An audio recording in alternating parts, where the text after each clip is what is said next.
Now we're going live on Facebook as well and on YouTube. Okay, we're live. Ashok, ni hao. Ni hao.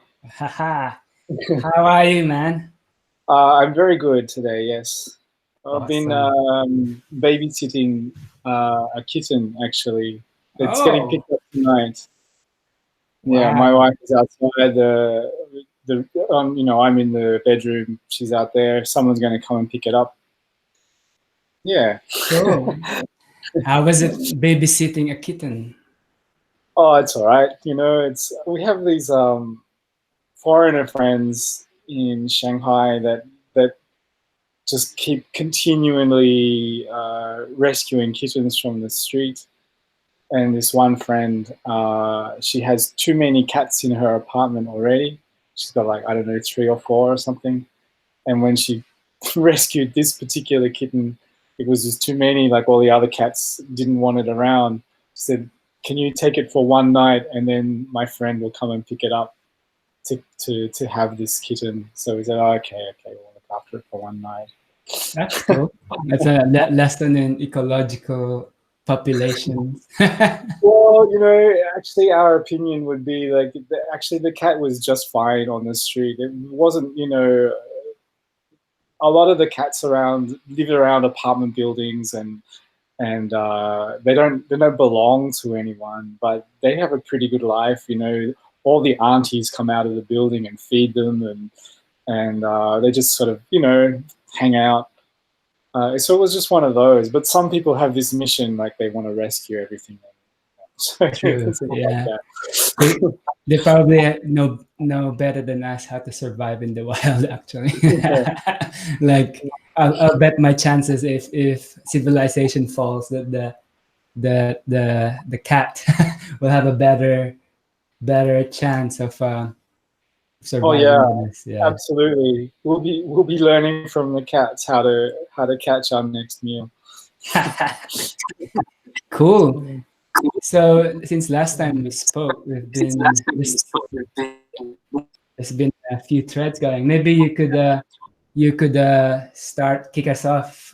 Which of the topics we've been exchanging um, Okay. Well, I tickles guess your there was sort of fancy? like an an underlying theme of stagnation. So, Mm-hmm. say you sent me the link of the Portal, which is a podcast between Eric Weinstein and Peter Thiel, if I've said their names correctly. And Mm-hmm. The it was a portal, very yeah. good podcast. Yeah, and one of the themes they discussed, Peter Thiel being a sort of Silicon Valley entrepreneur kind of guy, and very very smart too. I'd never really heard him speak before, but he's very well informed kind of guy. Yeah. And despite some of the things that might be said about him out there. Um, and one of the themes that they talked about was a certain kind of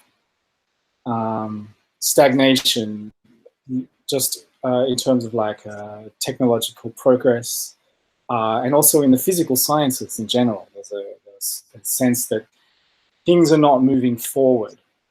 Um, and this had all sorts of knock-on effects, and also combined with certain kinds of stagnation we see in other parts of the world, not geographically. I mean, socially, other areas of life. So there's sort of a certain stagnation taking place, let's say, in public discourse, where there's sort of like a breakdown of communication and being able to um, talk about the issues that are, you know, happening right now in the world, and how to constructively have a dialogue and be able to, you know, talk about solutions and identify problems without the sort of cacophony of knee-jerk reactions going one way and the other. So yeah, I think the basic theme is kind of stagnation, and it ranges from, um, you know, uh, the sciences to what's happening in the social world and progress in general. I think it's an interesting one because progress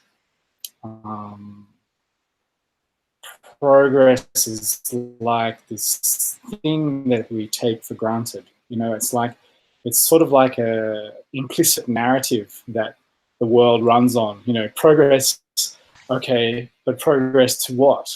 Where are we heading? It seems a bit like a lot of this sort of progress or making the world a better place, which is a funny one that, you know, the tech world often defaults to, as you know, the show Silicon Valley kind of makes fun of.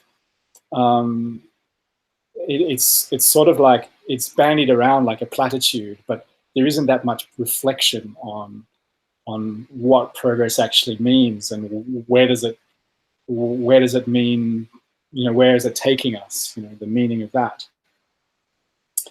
And this leads in again for me back to sort of a lack of reflection and let's say philosophical literacy in the discourse in general. And I think this is kind of like a part of the modern malaise. So I guess that's sort of the scene to set for things to discuss. What do you reckon about that? Yeah. So I've been following Peter Thiel for quite a while now, and I actually saw him speak live in London when I was there in 2014 or something. He was promoting his book 0 to 1, and I like him because he's a contrarian kind of thinker. So so in that book 0 to 1, he spoke about 0 to 1 is the hardest thing, and then once someone has done the 0 to 1, there was nothing before, and someone created a new thing, and then people just copy. So he made a distinction between science and globalization. So, and he looked at history where there was a lot of scientific progress in the 60s and 70s, but less globalization. You know, the Soviets were doing their thing, the Americans were doing their thing, but there was a lot of, like, you know, the space race. We went to man reached the moon and things like that. And then since then, it's just been globalization where, like, China is like just like copying what's already there. Like, I think in the previous episode we talked about the computer we have now. It's still based on what they did in the past in the 60s. It's still it's not Turing. I forgot and it will come to me, the architecture of how we do computing. And then he also talked in that book, which is because I studied economics and we were all about competition, but then his contrarian view is that competition is for losers. Yeah, and if you want to be a monopoly, so that was really he thinks monopolies are good.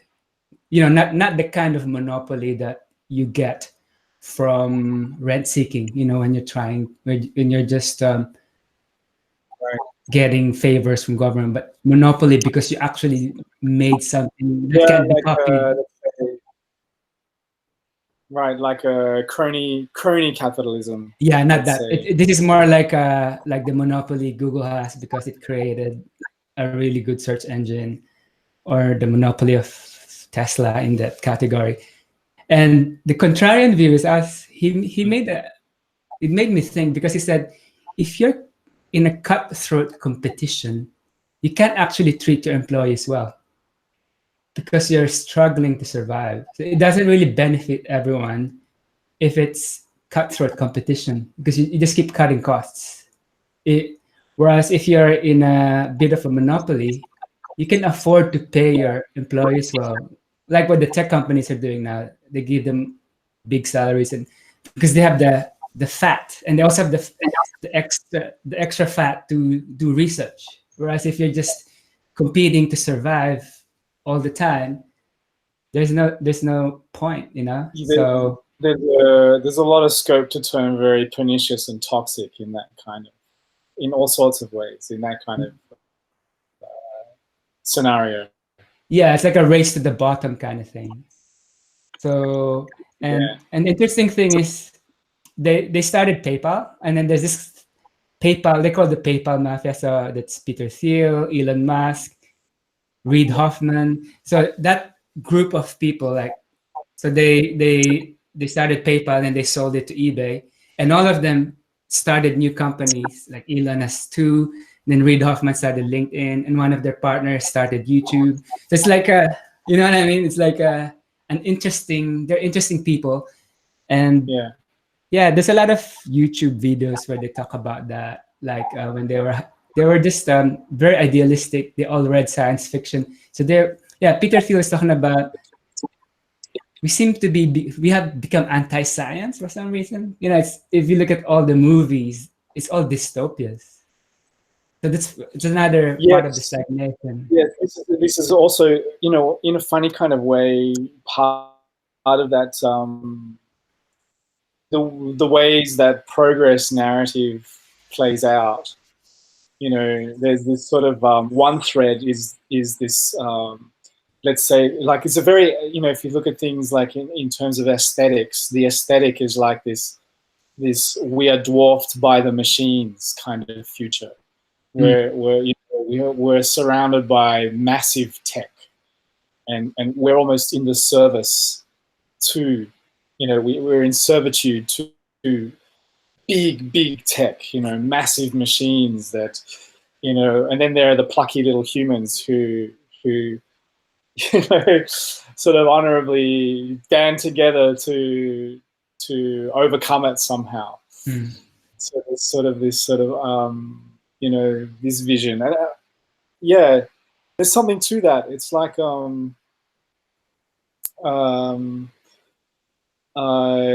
because it's predicated on how we currently understand our relationship to nature.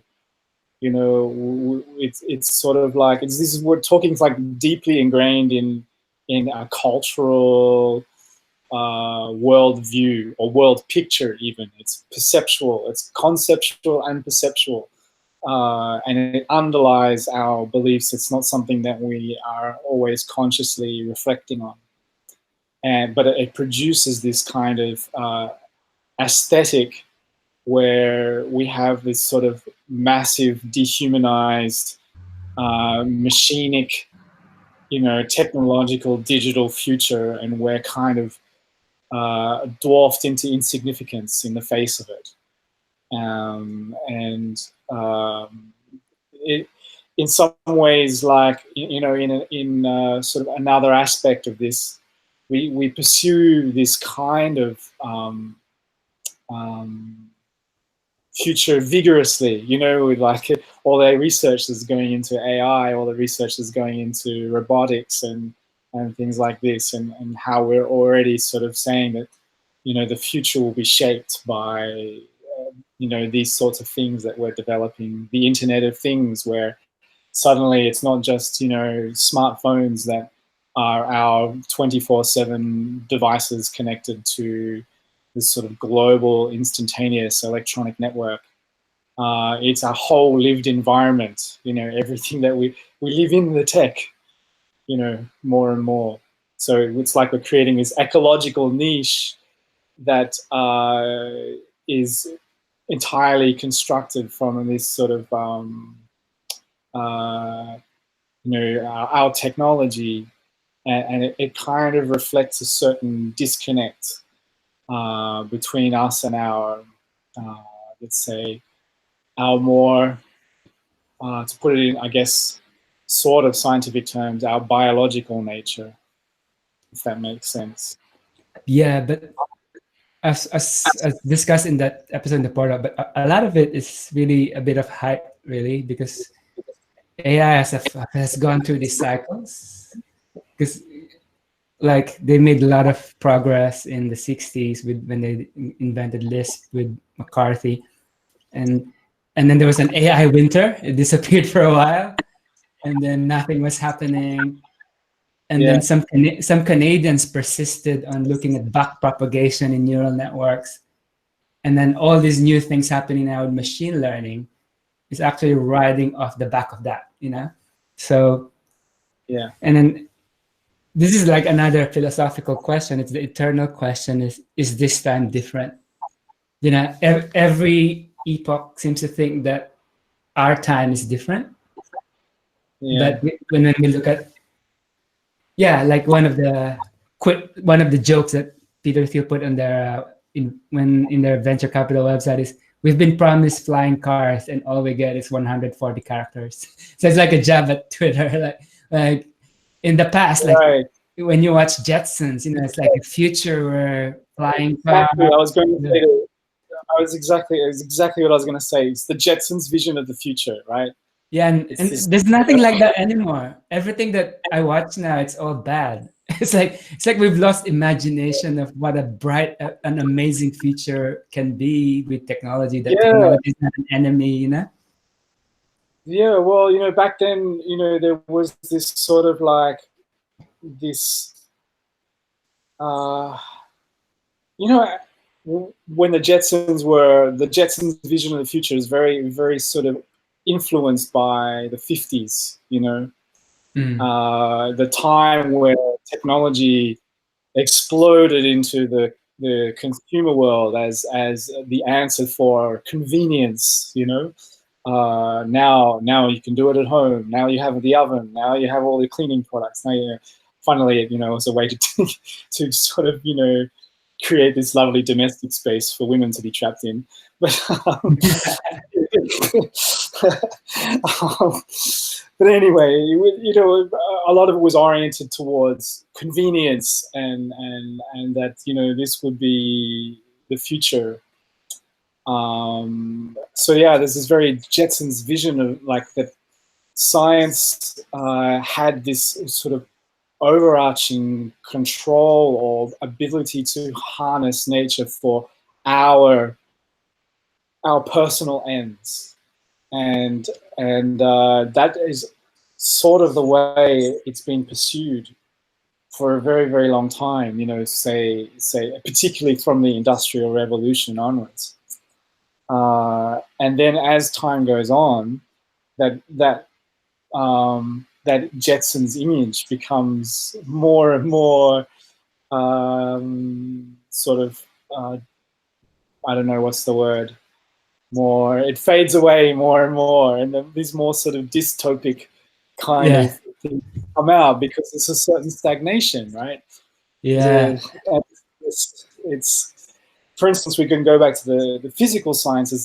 There's a parallel there, like the turn of the 19th to the 20th century was an incredibly exciting time for physics, because it wasn't, it was only a short decade after you had Einstein and the, theory of relativity, and then quantum mechanics hot on the heels of that. And there's an explosion of scientific discovery and all sorts of consequences from that, like with quantum mechanics, suddenly the technological world comes out of that, but actually since maybe, let's say, 60s, 70s, nothing much has really changed in terms of that advance. We've hit a wall. True, and people are masking that with all these gadgets, and which is not really. I think we're seeing it, and really, yeah, you're right. With all this IT and internet, and transistors and microchips, we're just riding quantum mechanics that was set in the 1920s, right? And we haven't really understood much further since then. That other podcast where Sean Carroll and in the After On podcast, they talked about how embarrassing that we just never, even the physics world just stopped looking into it to understand. They just used it like a black box, you Right. know? What was the analogy he used? He was like he compared it to like having a motor car and being able to take it for a spin, but never really looking at or understanding how the motor drives it. Yeah. Something like that. Or the host, I think he had a similar analogy about weather. Like Yeah. he Yeah. compared it to like if if, uh, if meteorologists had come to across a theory which allowed them to predict all weather events right down to individual raindrops, which is pretty much, you know, a fairly good description of how well quantum mechanics works. Um, uh, and then for those same meteorologists to not really care how it works, they're just like, doesn't matter, it works, you know. So there's complete nonchalance about it's just sort of this magic black box where, you know, create a certain experimental environment and the results will come out exactly as expected, kind of thing. So it's a very very interesting situation, that Yeah. one, And reflect this overall thing of stagnation again. yeah, and part of it has to do with the psychosocial environment in the sense that yeah, so you have the world of atoms and the world of bits. So we're still innovating in the world of bits, Yeah, but in the world of atoms there's a lot of yeah, it's stagnating. And one of the reasons is bits are hard to regulate. So there's some economists who call like the internet took off because it's what you call permissionless innovation. yeah, Like what we're doing now.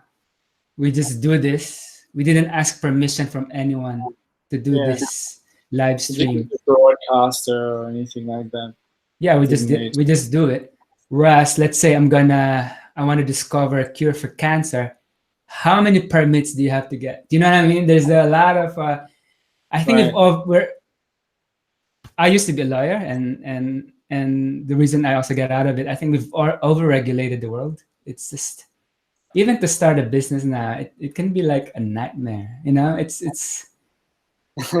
it's like now, you know, after finishing my unit on theories of justice, I'm like, oh no. Anyway, no. I mean, it's good to learn, and yeah, especially I really loved legal history, how it all developed. But I mean, I'm not saying it's not worth studying, but I'm just saying in the world we've created now, yeah, yeah. yeah, even I think in the Thiel and Weinstein podcast, they even talked about like I think they built the the San Francisco the bridge the Golden Gate. It was made fast, but now and comparatively cheaply. But now they can't even create new houses because there's so much hurdles, you know. Yeah. And I think there's a lot of things, and people blame capitalism, but I think we should distinguish between free market, corporatism, and capitalism. You know, Yeah. I think I'm people confuse that. The answer is not getting rid of the free market and going to communism and socialism. The answer is fighting corporatism, where the corporation has right. hijacked the whole thing, yeah, and over financialization of everything. Yeah, this has become a very heated and acrimonious debate currently in public Yeah, discourse. And very people are very partisan about it, and it actually is quite surprising to me the re-emergence of Marxism mm. as a solution, and not. And I don't mean that in a reactionary way, because actually it's something that we should understand. Yeah, And I think, you know, in a way, Marx was responding to the industrialized period of his time, He was in the, what was it, mid 19th century, early to mid 19th century, somewhere around there. And people were getting, can you imagine when the world, before electricity, before, and massive factories are arriving, and the sort of garden-like agricultural world where people were very connected to their labor and the land, and they felt connected to the fruits of their labor, and then suddenly they're thrown into this kind of regimented, systematized, machine-like factory system, where the end result of their labor is sort of levels removed, because they've been compartmentalized into this department that, hammers this bit, and the other department which puts those things together, and the end product is something different, and then the capitalists above, profit from it. And so it was was a legit response, but I think the 20th century has shown that implementations of it have been incredibly brutal, incredibly nasty, and not at all the utopic vision that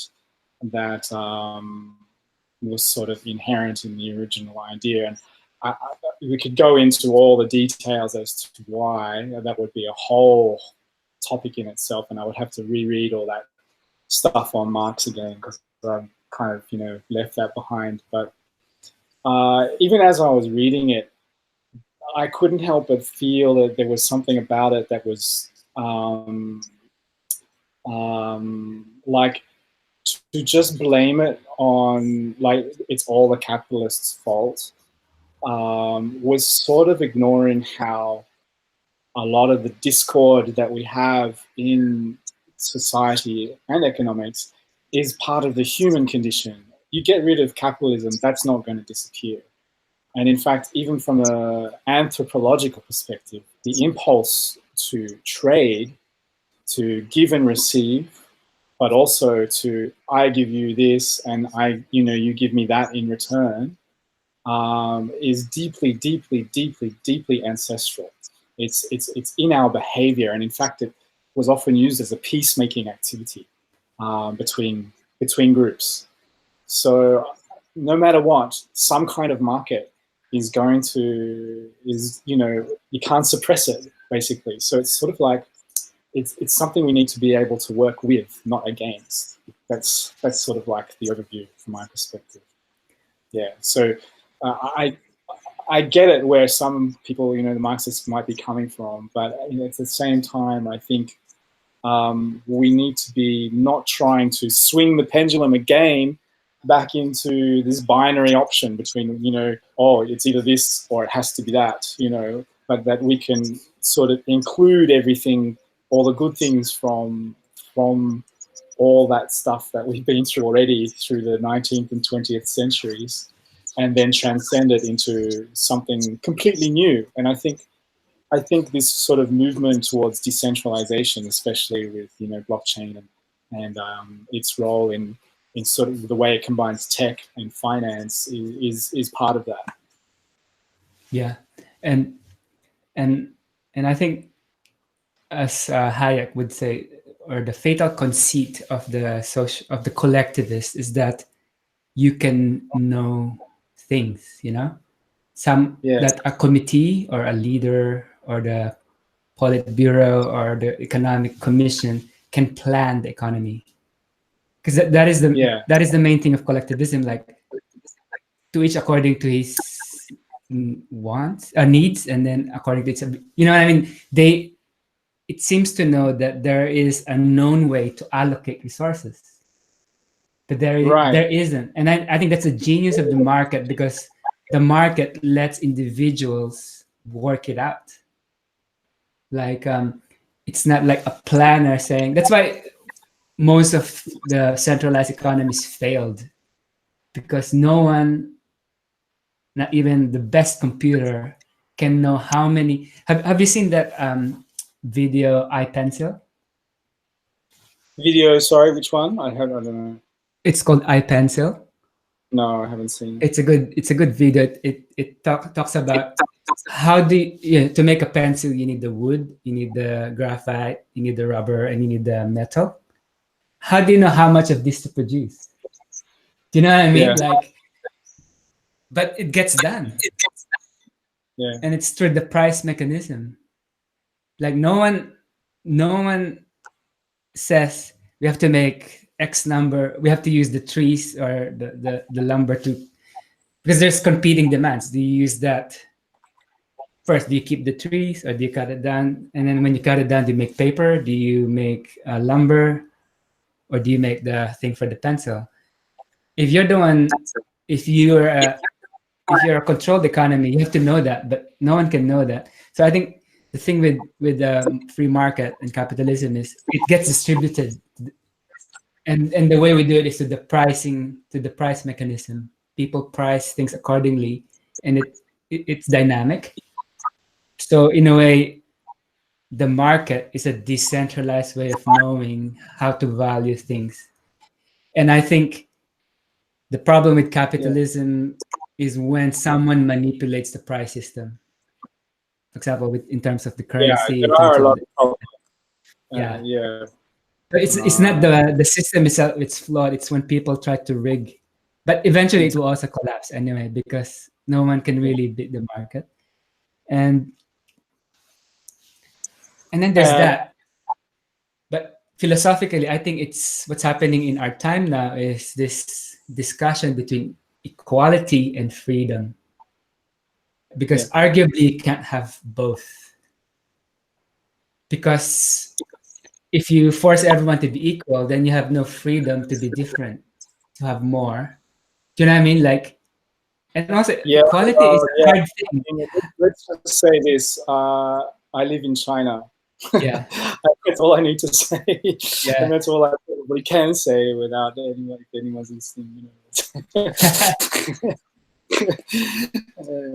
That's all I'll say. I live in China. Yeah, and maybe, yeah, it's, I don't know. Sometimes in the social media, you see like, oh, in Russia they were more equal, the women, but they were dying. No. There were gulags and shit, you know. My wife is Russian, and she was a child at the end of the Soviet Union. Wow. Yeah, she has nothing good to say about it, basically. Yeah, I'm half Vietnamese too, and my other side is that we're from the south, and yeah, it's like my mom put it really well. Like in terms of the Americans, we didn't trust them, but we needed them because you know what I mean. It's like it's amazing. Like with all the rhetoric in the Vietnam War, if you look at the Vietnamese, they have no. I don't know. I haven't really seen any. Maybe because we're from the south, I haven't really seen any animosity towards America. You know what I mean? There's not that, or at least you don't hear it. They're happy to come to America. They're happy to be Americans. There's no this rhetoric of no. They're not asking for reparations. You know, things like that. You know, they just move on, and you know what I mean? Yeah. I don't know. They'd rather prefer that than the communist. What happened under the communist approach to history going on at the moment, and it can be a little bit overwrought, I think, in terms of this sort of reparations and all of that. It's a difficult topic. Yeah, it's hard. Like I don't know. Like again, it comes to the question: who knows and who decides? You know. Yeah. That's the problem. There's no problem with the concept, but then how do you decide this? Again, it's very, very reflective of the theme of stagnation in general. When it's like it's also.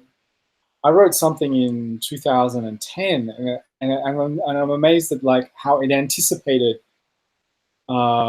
everything that's happened in the following 9 years, you know, this sort of increasing fracturing, stagnation, and polarization, where everyone turns against everyone else. That was basically what I was saying. This is what's going on, you know. I mean, it was evident before 2010, but it was just like that was when I sort of, you know, put that view together into something I wrote. I'll have to dig it up again. Yeah, and I think that's where growth comes in. If growth stops, then people fight.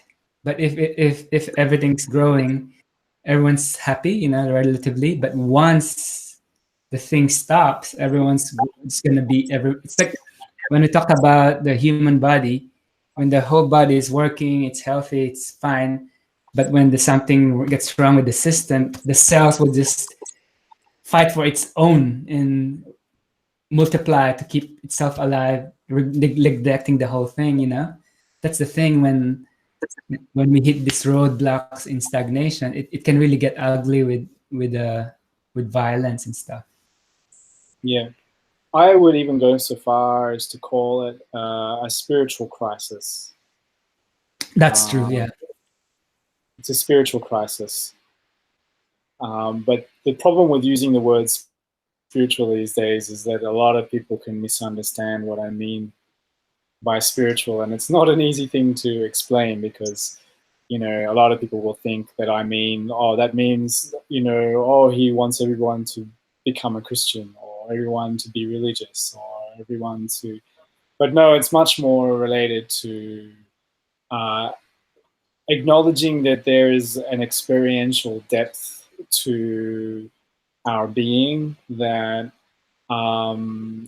goes deeper than simply this sort of binary between what you believe and what seems to be empirically apparent to our ordinary senses, you know, and therefore what we can rationally say. So there seems to be like that's the limits of what, like that's the Overton window for meaning kind of thing, and anything beyond that is off limits.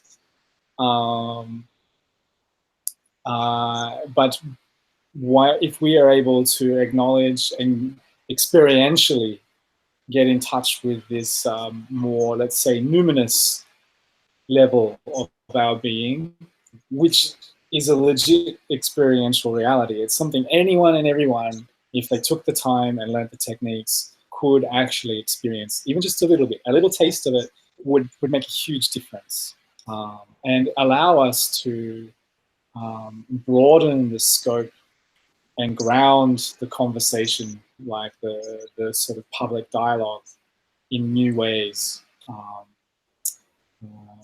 Allow us to do it in such a way that acknowledges that it's a lot of what everyone is fighting over and having this sort of reaction upon reaction upon reaction, and getting into this sort of, you know, completely out of control conflict that sort of lost any kind of actual anchored meaning.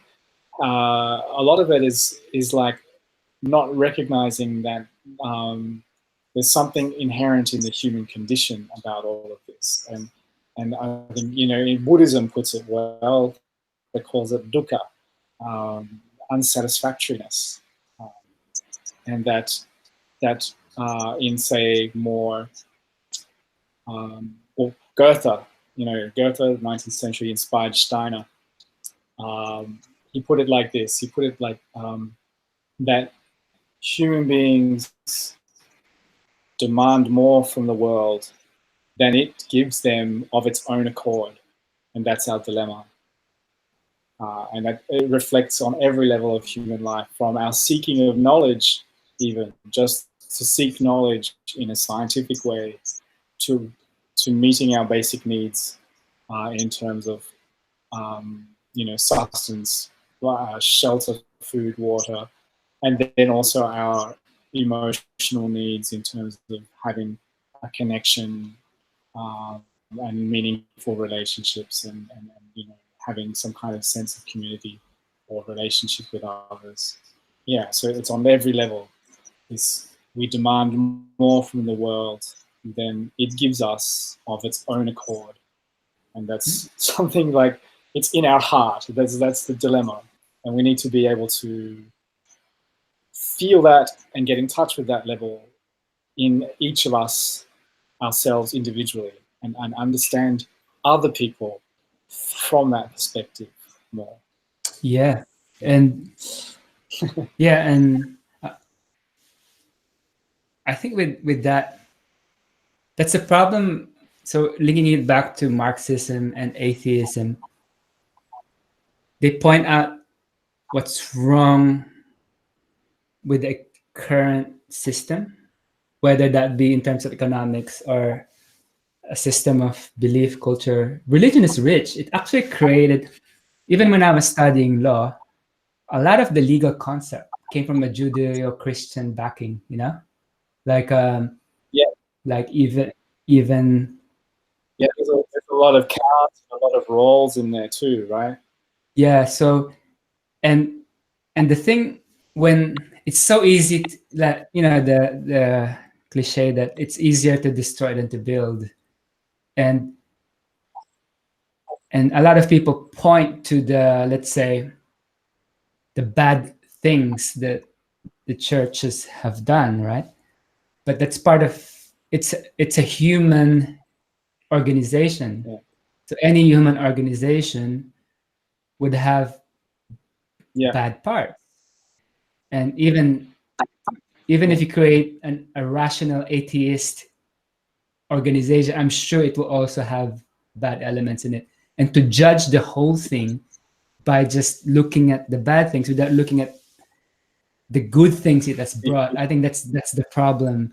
And I think Nietzsche put it so good when he said, "We've killed God. Now, what do we do?" You know what I mean? Like, God is dead, and Yeah, yeah. rivers of blood will be flowing because we have nothing to anchor ourselves on. And I think he saw Yeah. the two world wars coming from that death of God. That was a very predictive thing from him, I think. It wasn't like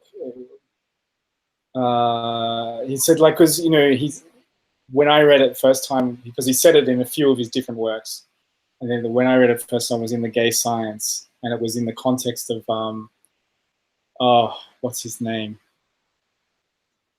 That ancient Greek philosopher. Gosh, forgotten for a moment. Anyway, so he's wandering through the market with a lamp during the day, looking for the honest man, and he can't see. And God is dead, but no one has noticed yet. Everyone's behaving as if it's God is still there. Yeah, I thought that was really profound. Yeah, and we're seeing that now. Kind of yeah, and also there's that David Foster Wallace saying that everybody worships. So if you're not worshiping God or a transcendent, you're worshiping something else. We all worship. You might be worshiping rationality. You might be, and I guess we could go into that. I think part of the problem we have now is we've become too utilitarian. Do you know what I mean? And we've become we judge things because of data and facts. All this, do you know what I mean? There's this obsession with facts nowadays. Do you know what I mean? Like, I need numbers, but you can make a we can't reject the facts, of course. We can't, because the criticism of rejecting the facts would be that feelings are all that counts, and then that gets out of control, right? But what is a fact? I mean, there was a time, I think maybe I'll research this. There was a time there was nothing, a fact wasn't there. There was a time that it's an invented paradigm, right? Yeah. Yeah. No, I've got a few different things swirling around to talk about this. There's one with Wittgenstein and the Tractatus, where the world is the totality of facts. And a lot of people interpret that, I think, like this sort of there's a there's sort of this, if we could find it, there's this one fixed scheme of facts that then would explain the world. But I really don't think that's what he meant, because he was coming from he wasn't coming, in a way, he wasn't coming from the third person perspective. It's interesting because it's like the way people demand facts is they demand them from this third person perspective. You know, the world as seen from this imaginary point that belongs to no one particular person. It's this one point that somehow has this one view of the world. But this point doesn't, is, where does it exist? You know, where it's a construct, right? I remember one passage from the Tractatus really struck me. Well, there's a few, there's actually quite a few. One of them was like, if I was to, or he goes, if you were to write a book about reporting on all the things of the world, you would have to then, you know, report on all the, you know, all the objects that you see and blah, blah, blah, blah, and you work your way down. Then you would have to report on, you know, your limbs, the limbs of your body and your fingers and all of it. So you finish reporting on all the things, right? But in a certain very important way, you know, of the subject, you know, of it itself, no mention in the book could be made. Yeah. So it was like reading that places you, it sort of roots you right back into that concrete first person, immediate, you know, actuality. You know, the actuality of concrete experiencing from the first person, rather than this third person view from nowhere. And a lot of this, you know, what you were, to sort of go back to what you were saying about facts at the beginning, and the demand for facts, it's like demanding that, or implicitly implying that there is this one sort of one picture, and that you know, all the facts would elaborate this one picture if only we had them. But who actually has access to this point, this one perspective? No one does. No one, not one single one of us, not any sentient being in existence has this perspective at all. It's even the construct of it exists within the field of our experience. You know, you know, our statements do not enclose experience. Experience functions in our statements, but the you know, experience will always carry more than the statements say alone, right? And this can be carried right out. This is one of the reasons why AI has stagnated too, because they assume that once we have all the statements, then then it will work. Yeah. You know, like, or it learns a new situation, it really adds to its contingencies, but it's really just, you know, based on a program of statements. But anyway, so the brain doesn't work that way. Experience is primary. Yeah, and when we say experience, with neuroscience, they're saying now actually we don't store like images. We actually recreate reality every time. Do you know what I mean? Like when you remember something, it's not like a hard disk where Not like a ones and zeros. Yeah. It's like exactly. when I try to remember something yesterday, I recreate it every time. You know what I mean? It's not like it's not like a non-changing copy, you know? So whenever you're, And I guess that ties neatly not at all. to the quantum mechanics thing, where before quantum mechanics, it started with in the Newtonian limited view of the universe, everything's like a Right. particle and velocity, a position and velocity. But then they encountered the black body problem, where it's emitting heat, but where is it coming from? And because light travels in quanta, right? It's happening. Yeah. But then when the electron moves around the proton, it emits it. When you perturb an electron, it emits light. Then if it emits light, it should lose energy, so it should fall into the proton. But then why doesn't it fall? Because it's a wave. and then with superposition, it's like a probability of that particle being there and at a certain speed. When you measure it, then you can either measure the wave function collapses. Right. So it's a bit like what we were talking about. This is gonna be interesting. Like, I've read this book, Focusing. It's a bit like with focusing. I'm starting to read it, but the parts I've read, it's a bit like when I'm feeling that felt sense. It's a bit like that felt sense is still the superposition, right? But then when I get the word, then you get the thing collapses, and then if I do it again, it changes. So it's a dynamic reality, maybe. Maybe this runs through everything, which is. And I honestly believe, and it's something that I want to work on in the future in my philosophy work, if I get the opportunity, to involve a more phenomenological approach to scientific epistemology, and particularly to the study of physics.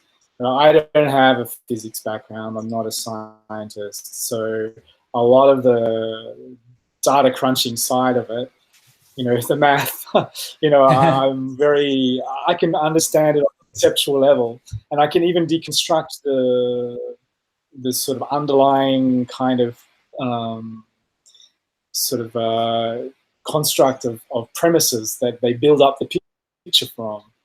But I can't do the nitty gritty. But anyway, I think we could start. I'm also curious. This is an important aspect. Yeah. Okay. Well, it's like with this wave particle duality. Actually Heisenberg. The first generation of quantum physicists, many of them were very, very philosophical. They were well versed in philosophy. And I think that's the difference. That was part of the reason why they were able to bring about this revolution in physics, because they were able to examine the implicit presumptions that underlied their epistemic approach. And they realized there were certain sort of baked in ontological sort of ideas that were the limit. And quantum mechanics broke that completely, Newtonian mechanics wants to keep the observer and the observed completely separate. It wants to keep subject and object as if they existed in absolutely distinct domains. And in fact, we still design our science around this assumption completely. It is still, even quantum mechanics, part of the reason why we get all these kind of weird effects, and yet it works so well, is because the subject and object are so entangled with each other, but we design the experiments as if they weren't. Yeah, right. That was one of my. Right. Yeah, that was one of my key learnings from that podcast on quantum on the many worlds theory. It's saying that when people are being taught about the collapse of the wave function, they said when you measure it, it collapses. So it's like a machine. Like when you measure it, it will spit out the probabilities. But then they don't define what measure it. What does it mean to measure it? Like there's no agreement. And then well, the act of measurement is like is an activity, and it's not separate from the system under measurement, right? A measurement requires a comparison. Like if we were just to leave the world alone and be completely passive in every single way, no comparisons are happening, right? How do we measure without it, right? And so when we make a comparison, we're bringing two isolated variables, together into some kind of relationship. And then we say somehow they have some sort of, usually some kind of causal relationship with each other. So causation is like, it's predicated on the act, this activity of comparison. Now here's an interesting thing.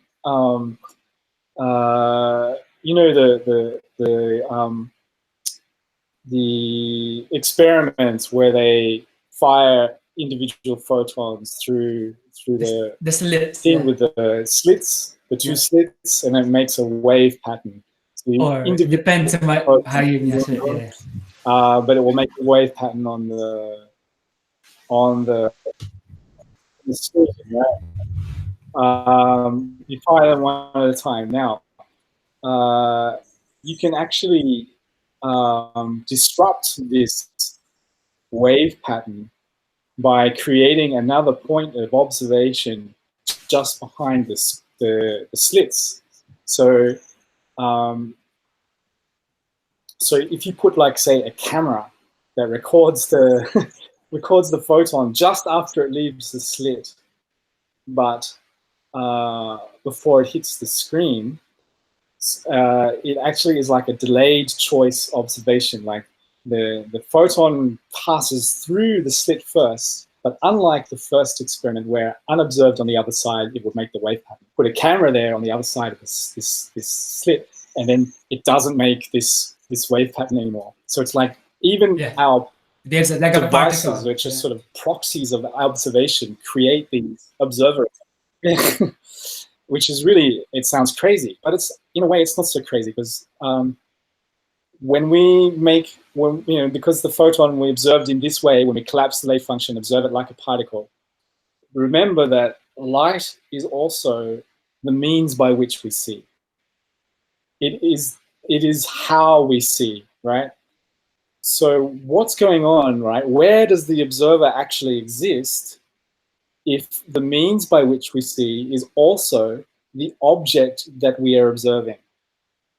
Yeah, and also with that, the Everettian view, the many worlds view on quantum mechanics,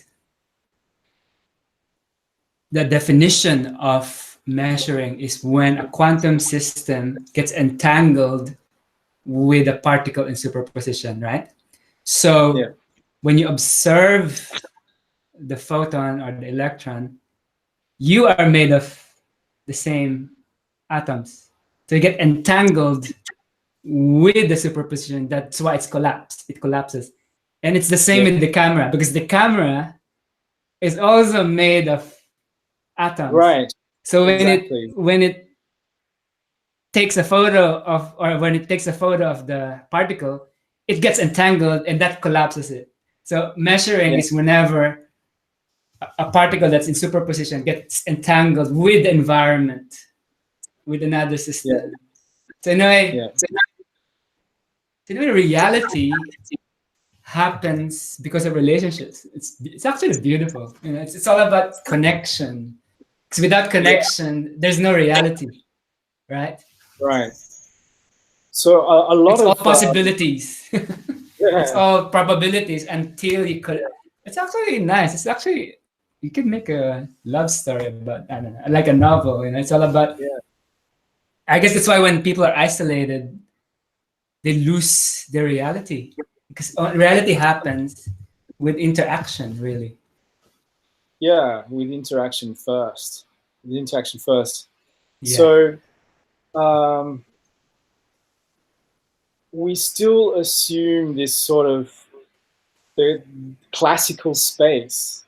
So even while quantum mechanics is confirming and reconfirming the fact that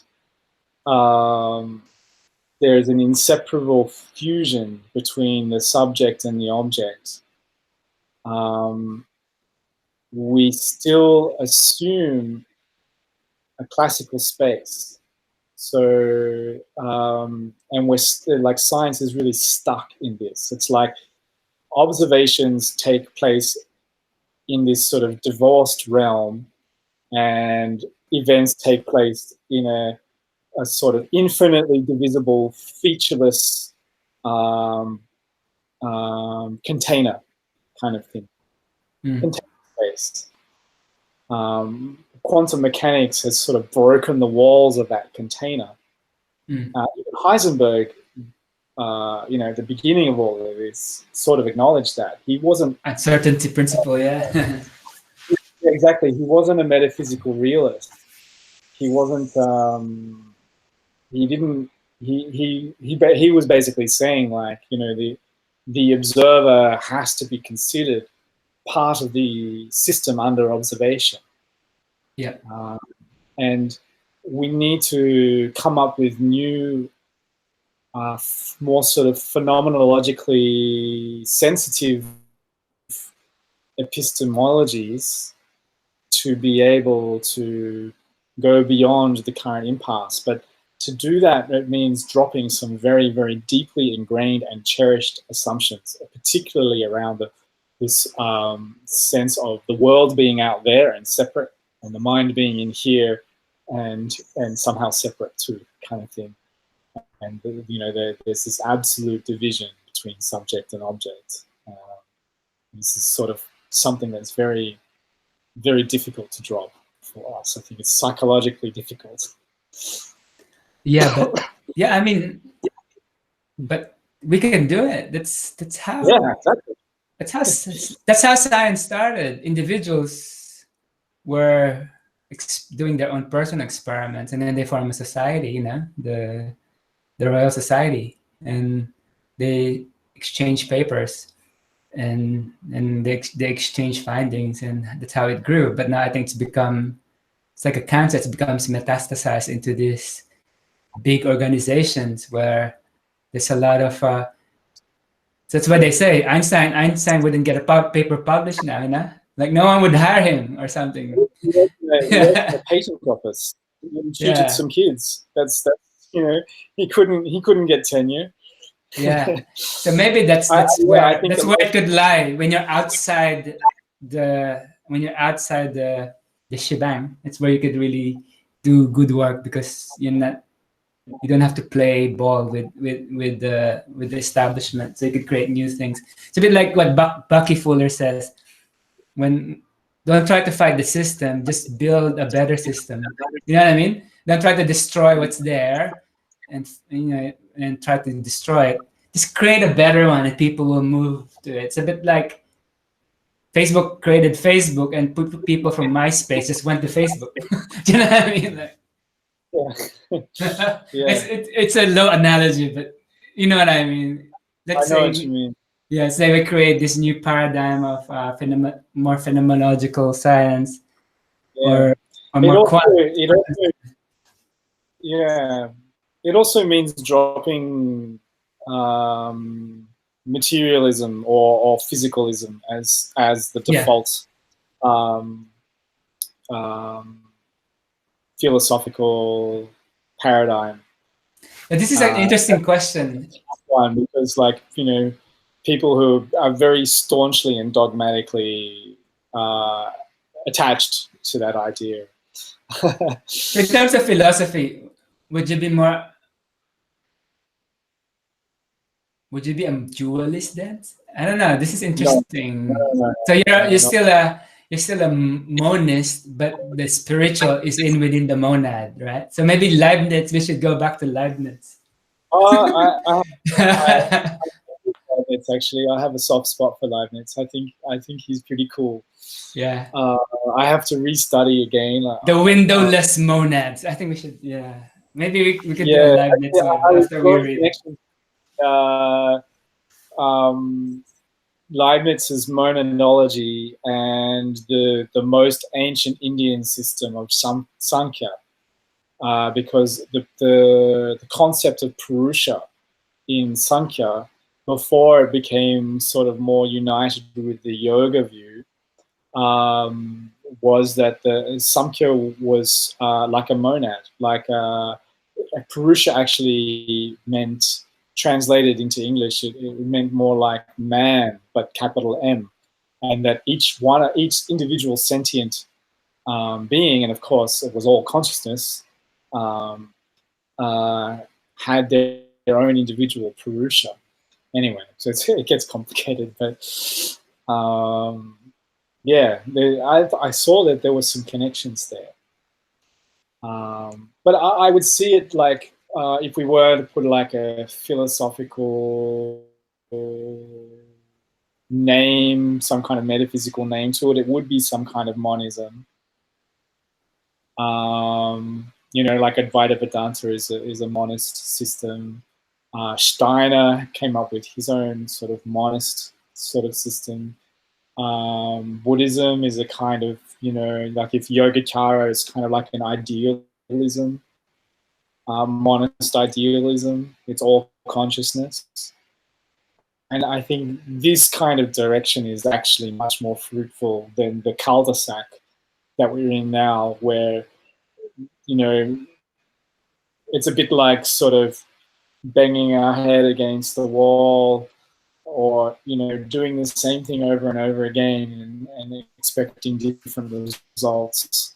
Yeah, we spent so much money on the Large Hadron Collider. We're a bit underwhelming. That's part of that.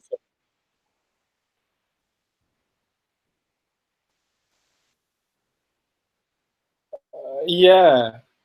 And then we realized that if we had just changed a few of our assumptions and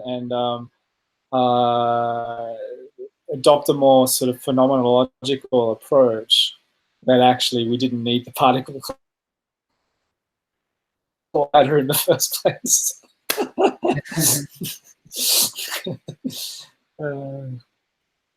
Yeah, and yeah, I guess phenomenologically, like let's bringing it down to human level. So let's say I have my experience, you have your experience, and objectivity comes when we compare notes. Is that how it works? So instead of creating an artificial something outside looking at the system, we acknowledge that we're all coming from our own window into the universe, and we just compare notes because so that we don't fall there's yeah. Yeah, I mean, we have to be careful here to kind of distinguish it from straight up relativism, because that's not what this is about. You know, if we go back to Gendlin, for instance, it's like, you know, the reality, it's a responsive order. It responds precisely, but differently to different approaches. Yeah, and so the findings will never contradict each other, because findings are findings. The world responds in a very, very precise way. In fact, more precise than our hypotheses and theories could ever be.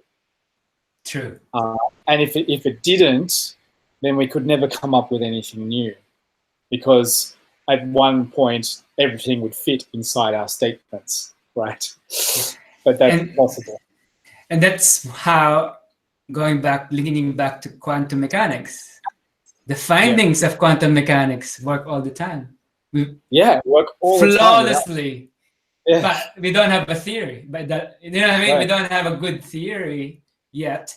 but the findings are every time we do this same. Yeah. Are like the computers we're using now relies on the findings being consistent. You're right. Yeah, yeah. It's a bit like yeah, like Jen Lin said, like you need consistent findings, otherwise you cannot be in an airplane, right? If everything's relative, then oh, I don't think it's flying, and then it will crash. But no, it Yeah. will fly because it's consistent, right? Yeah. Yeah. Exactly. We can't just like say science is just a construct, because then why do planes fly? True. Why are our computers working to have this conversation with you in Australia or me in Shanghai? Yeah. You know, so we can't say that it's just a construct. Yeah. Yeah. So I think this is going back to the stagnation.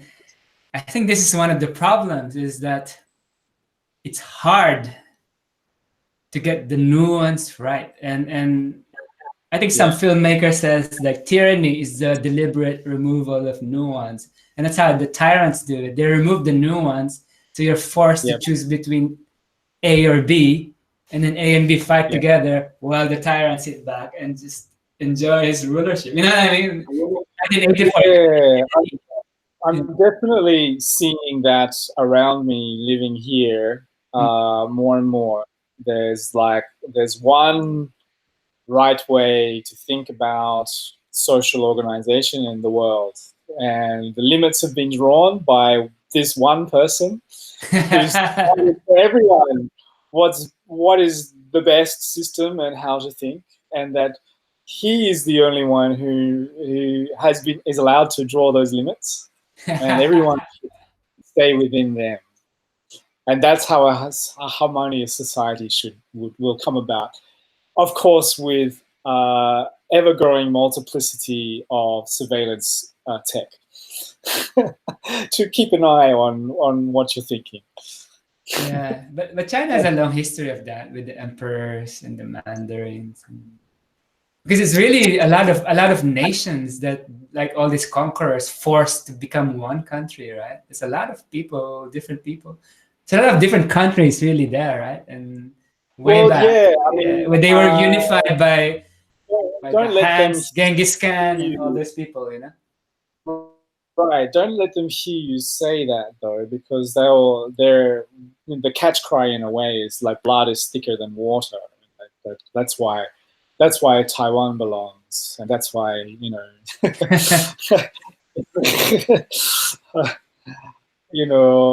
But of course, they don't mean like even that is a very spurious idea. It's sort of almost like who else was saying that in the 20th century that started Fascists. the like Blood and soil, you know. yeah, exactly, right. But also another part of that spurious idea is that somehow that equates the party, Yeah. that it's inextricably part, like the party and that are one thing. But that's also a very questionable idea. But that's that's forbidden speak here. I shouldn't say anymore. True, but although I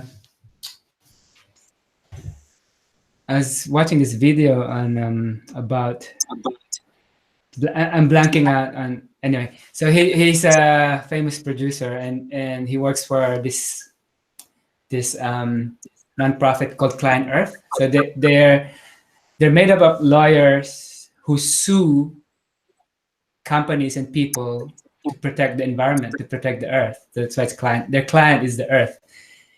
Right. And apparently, they were approached by the Chinese government, and the Chinese government said, "We want you to create environmental groups within China." And then they go, "What? Do you know what that means? If we do that for you, then these groups will sue you if you do something bad to the environment." And then they said, "Yeah." The government representative said, "Yeah, that's what we want." And then, "Why do you want this? This is crazy." "Oh, it's because we surveil our people." Like, that's how they thought. And then we were looking at the chats of everyone, and the number one cause of unrest is pollution and the environment. So we want to solve it. And that's why we want to hire you so you can create grassroots organization within the country. And then he realized that China really is ruled by engineers. That's how they think. They're not ruled by politicians. They're not because like in the West, like Australia or US, majority of the parliament are lawyers and accountants. Whereas apparently, I don't know, you can correct me. Apparently, most of the people in offices in China are engineers or scientists. So they think like engineers. There's a problem, we will engineer a solution. They're not into much. And also, obviously, if there's one part, you don't need to politicize everything. You just work on what needs to be done. So there's like it's like an interesting. He said I had like a realization. Who knows? It's a different way of doing it, and we could fault the government for surveilling the people, but here in America, in the West, we are being surveilled by private companies who will then get subpoenaed by the government. So it's in a way, it's the same. Yeah. It goes through Facebook or Google, and then the government can then have a secret warrant to take that same data. So who's to say, you know? So he just had this epiphany moment that maybe we shouldn't dismiss the way things are being done there so easily, you know? Right. Maybe Right. a country run by engineers rather than a country run by lawyers. I don't know. Yeah. That was just enlightening to me. It made me think as well. Maybe, I don't know. Yeah, you're right. It's more complex in nuances. Yeah. I mean, there are a lot of problems with this sort of surveillance tech in general, wherever it's manifesting. Yeah. I find it personally, I feel it as a real invasion. Yeah. I don't like it. Yeah, but then we're smart enough. I think we can, as humans, as autonomous agents, will find ways of going around it. You know, like people are really clever. So. People are clever. You know, I think like they will even find a way to like give you makeup where by human eyes you're just wearing makeup, right?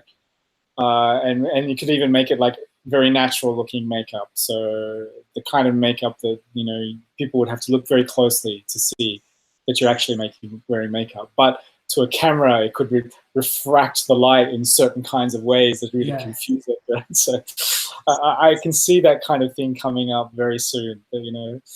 Or you can have like a theater of the surveilled, you know? Yeah. where people agree to pretend to do something, but you know what I mean? There's ways of like secret hand signals, or you know what I mean? There's some. It can actually be a great room for going back to. I was once a Marxist too, like the theater of the oppressed. You could create. There's so much you could do, you know. If you're being surveilled, but create some kind of theater to confuse the people who are surveilling us, you know. Yeah. Cool. What was the other thing we had? Do you want to dive into postmodernism, or maybe that's another topic, big topic for another? Oh yeah, I mean, it's already been sort of related to what we've discussed. It's peripherally related already to some of the things. The relativism thing, yeah. Yeah, it's that's crazy land. It's wading into crazy land. Oh yeah, you had an anecdote where I saw on your Twitter about some. What was it about in your uni, or I forgot? Oh, well, we were having this actually very related to the things we've just discussed. Yeah. I was having a debate in my tutorials in uni, and then the subject was like metaphysics, body and mind, but anyway, more or less metaphysics. And I was making an argument about the way that ontologically we have to take the first person perspective very seriously, because our being here in the world is not some out of universe phenomenon. It's here, and this experience, direct experience, is the source for our concept of subject and object. And that's, and that, anyway, going into all sorts of like sort of the details of that idea, and even bringing in sources from Gendlin, Merleau-Ponty, Wittgenstein. So, and this guy was like very, he was, he came from a science background, and he believed that by vigorous pursuit of the, the easy problem of consciousness, that is, if we are able to study the brain to such a fine detail and understand exactly how the brain works and all the neurons and the synapses combine together in their neural network and all of that, that eventually we will discover what consciousness is. And I was saying, you basically, I was saying, you cannot really learn about the subject by probing the object, particularly when that object appears in our experience, and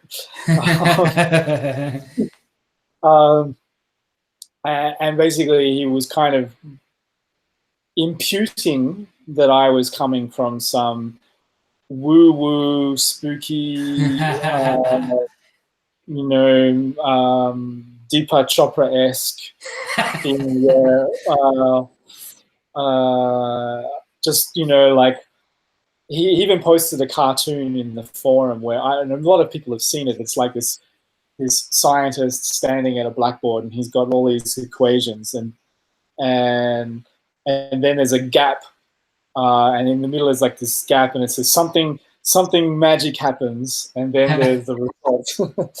So he's sort of accusing me of magical thinking, even though I was backing up what I was saying with legit sources. I said, like, if you really want to see an exposition of what I'm saying here, go to this paper. It's in fucking JSTOR. It's in, you can look it up. I'll paste a quote, and he was saying, I've never seen any philosophy like this at all. This is not philosophy, you've got to blah, blah, blah. And when he made this comparison to Deepak Chopra, someone else jumped into the debate, and rightly said this is an ad hominem. That's not a legit argument. It's an ad hominem. But he started turning it into this thing that he was being racist. He wasn't necessarily being racist. He was just playing on Deepak Chopra being a sort of new age figure. Right? Oh, it went overboard. So on the other side. Jesus. And so this thing about he defending himself against the claim that he was being racist, and me like, no, he's calling me a new ager and I'm not, but he's not being racist, and this guy's saying, yeah, he is racist, and just turned into this complete clusterfuck. And it ended up having to be mediated by, like, the unit convener and the head of department and all of this, and emails, apology letter and all of this kind of stuff, and even the guy who jumped in with that, calling him racist, blah blah blah, withdrew from the unit after that. So it was like, whoa, chillax, people. Yeah. Probably because also, like, I have an Indian name, and like Chopra, and so he thought he was defending me, and I was like, what? It's just because he thinks I'm being new age. Anyway, it's like, it was a real cluster. I think that's the problem. It's so easy to ad hom. Yeah, I don't know. It's like, it's hard to have vigorous, nuanced debate now. Yeah. And I guess that's why I used to like debates. I used to like watching, you know, IQ2 debates, and I used to watch a lot of Q&A where people like are pitted against each other. But in the climate we're in, it's so counterproductive. No one's listening to each other. It's all about, I want to get in my points, you know, get my I know the answer, he knows the answer. That's why I like the format we're having now. Instead of a debate, it's a Yeah. conversation to get, you know what I mean? We weave things together. Like, I don't pretend I know the answer, and you don't pretend. We both work it out, you know. Maybe Yeah. that's yeah. Yeah.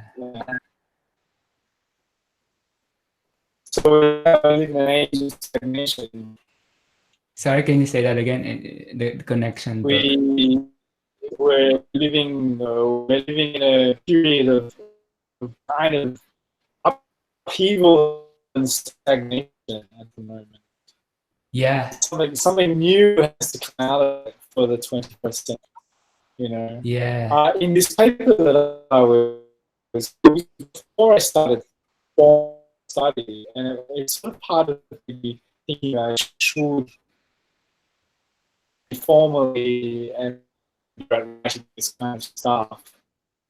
But I called it like we could be on the cusp of a new renaissance.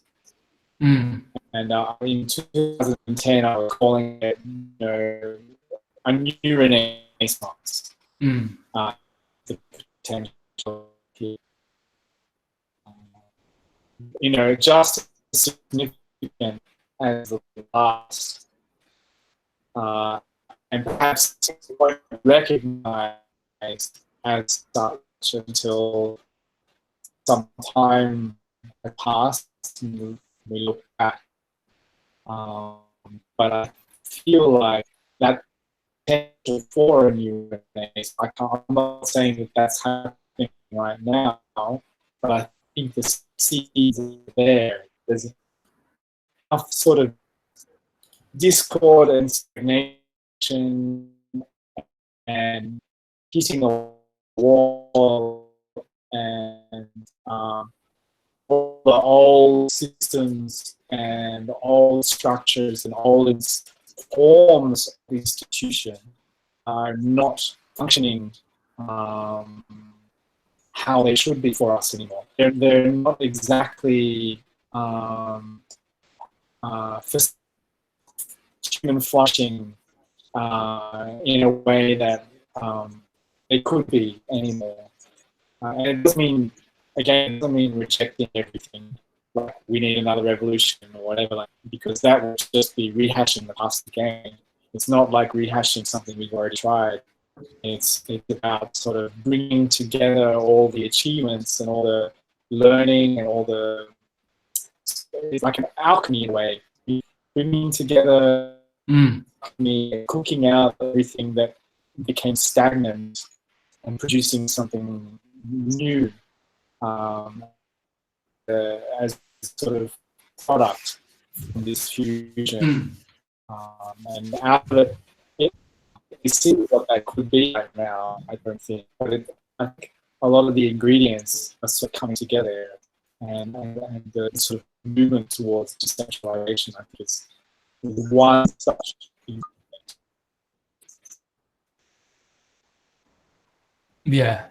Yeah. Sort of connections kind of getting a little bit.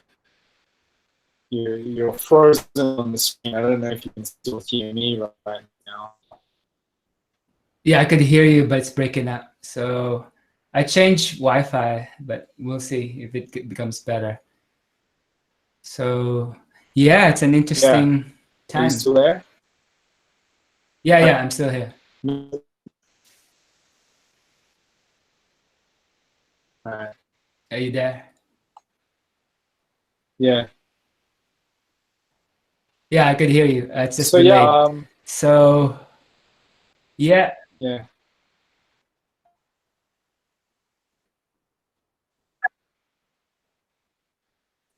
Well, I think there's What were you gonna say? still a lot more meat on the bone. I think there's still a lot more meat Yeah. on the bone to discuss with all of this. Maybe we should tee up another session. Yeah. So maybe on the next live stream, we jump off from this point. How could we transition out of the stagnation into another era that is promising? Yeah. Yeah. Maybe we could come in and bring stuff to the table, like ideas. Yeah, maybe we could do that for the next one. How does that sound? Yeah. Sounds good. Awesome. Cool. 谢谢 Ashok. Look at you. Okay. Live long and prosper. Live long and prosper. Okay. Thank you. See you later. See you.